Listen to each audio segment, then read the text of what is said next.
আজকে আমি আবারও আপনাদের মাঝে চলে আসলাম নতুন আরেকটি রেসিপি নিয়ে। আশা করি আমার এই রেসিপিটি আপনাদের কাছে অনেক ভালো লাগবে। রেসিপি ভালো লাগলে লাইক দিয়ে পুরো ভিডিওটি দেখে নেবেন। আসসালামু আলাইকুম এভরিওয়ান, কেমন আছেন সবাই? আই হোপ সবাই অনেক ভালো আছেন। আমিও আপনাদের দোয়া আর আল্লাহ পাকের অশেষ রহমতে আমার পরিবারকে নিয়ে অনেক ভালো আছি। কাঁচা আম দিয়ে মজাদার একটি রেসিপি আপনাদের সাথে শেয়ার করব। রেসিপি ভালো লাগলে কমেন্টের মাধ্যমে আপনাদের মূল্যবান মন্তব্য জানাবেন। দেশ বা দেশের বাহিরের যে সকল ভাইয়া আপুরা আমার ভিডিওটি দেখছেন তাদেরকে অসংখ্য ধন্যবাদ। এই যে দেখুন, আমি এখানে কাঁচা আম নিয়েছি। আমগুলো ভালো করে ধুয়ে নিয়েছি। এখন আমি আমের উপরের যে খোসাটা থাকে সেটা ছাড়িয়ে নেব। এখন কিন্তু বাজারে প্রচুর পরিমাণ কাঁচা আম পাওয়া যায়। চাইলেই কিন্তু আমরা যে কোনো আচারের রেসিপি বা এরকম রেসিপি খুব সহজেই বানিয়ে নিতে পারি। এই যে দেখুন, সবগুলো আমেরই খোসা ছাড়িয়ে নেওয়া শেষ। আর খোসা ছাড়ানোর পরে আমগুলো আমি পরিষ্কার পানি দিয়ে আবারও ধুয়ে নিয়েছি। এখন আমি এই যে একটা নাইফের সাহায্যে এভাবে আমগুলো কেটে নেব। আপনারা চাইলে কিন্তু বটি দিয়েও আমগুলো এভাবে কেটে নিতে পারেন। আমি ছোট ছোট পিস করে নিয়েছি।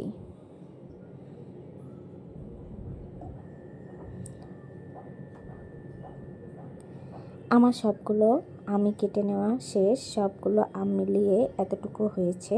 দেখুন, আপনারা যদি বেশি করে বানাতে চান তাহলে বেশি করে আম নেবেন। এখন একটা ব্লেন্ডার জারে নিয়ে নিব।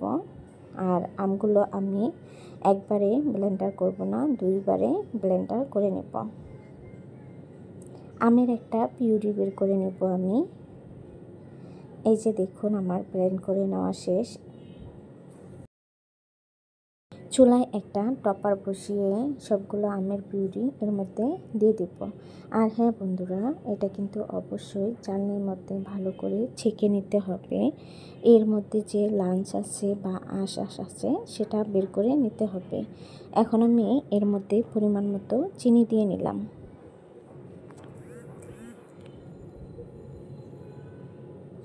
দিয়ে দিব পরিমাণ মতো বিট লবণ। এখন আমি টেস্টটা দ্বিগুণ করার জন্য হাফ টেবিল চামচেরও কম লাল মরিচের গুঁড়া দিয়ে দিব। আপনারা চাইলে এখানে গোলমরিচের গুঁড়াও কিন্তু দিয়ে নিতে পারেন।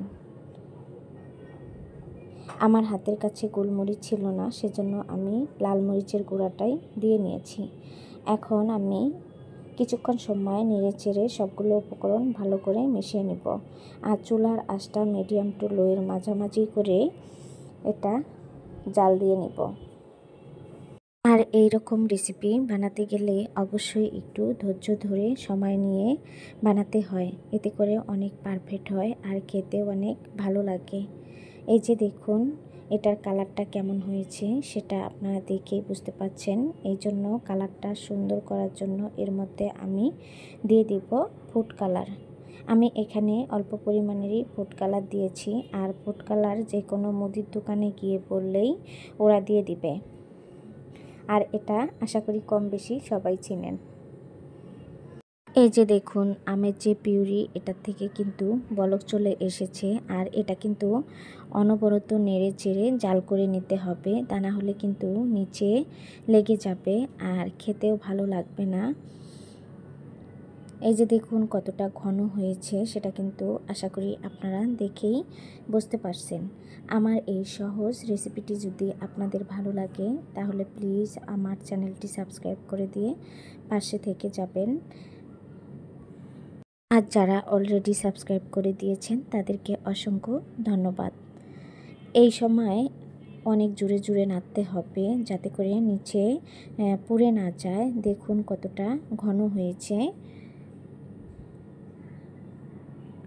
এটা কিন্তু ঘন হয়ে অল্প হয়ে যাবে। আর আমি কিন্তু এটা চেক করে নিব হয়েছে কি না। আর চেক করলেই কিন্তু বোঝা যাবে। এই যে একটা স্টিলের বাটিতে আমি পরিমাণ মতো পানি নিয়েছি। এখন পানির মধ্যে এটা দিয়ে দিব।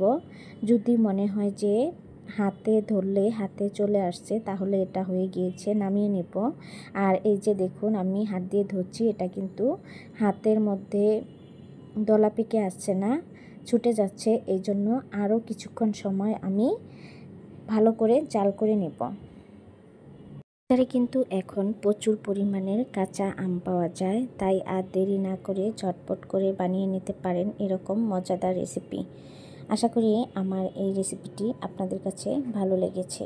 এই যে দেখুন কতটা ঘন হয়েছে, আরও ঘন করে এটা আমি নামিয়ে নিয়েছি।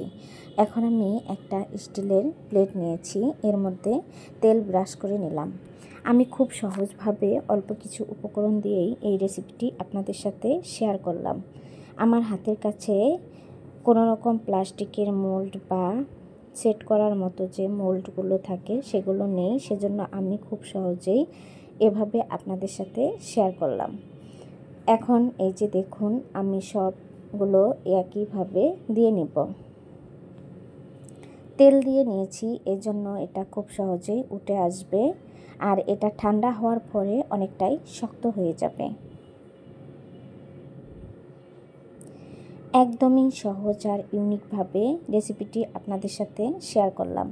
আশা করি আমার এই সহজ সুন্দর রেসিপিটি আপনাদের কাছে ভালো লেগেছে। রেসিপি ভালো লাগলে লাইক দিয়ে পুরো ভিডিওটি দেখে নেবেন আর কমেন্টের মাধ্যমে আপনাদের মূল্যবান মতামত জানাবেন। এই যে দেখুন খুব সহজেই হাতে উঠে আছে, আর আমি আরেকটা প্লেটে পরিবেশন করে নিয়েছি। এটা কিন্তু ফ্রিজে রেখে দিয়ে খেতে পারবেন অনেক দিন পর্যন্ত। চাইলে কিন্তু এখানে চিনি পাউডার করে তারপর সেটা উপর দিয়ে দিতে পারবেন, এতে করে আরও অনেক দিন বেশি রাখা যাবে। ছোট বাচ্চারা খেতে কিন্তু এটা অনেক পছন্দ করে। আর বেশি বড় করব না, আজ এ পর্যন্ত। সবাই ভালো থাকবেন, সুস্থ থাকবেন। আবারও কথা হবে অন্য কোনো ভিডিওতে। আল্লাহ হাফেজ।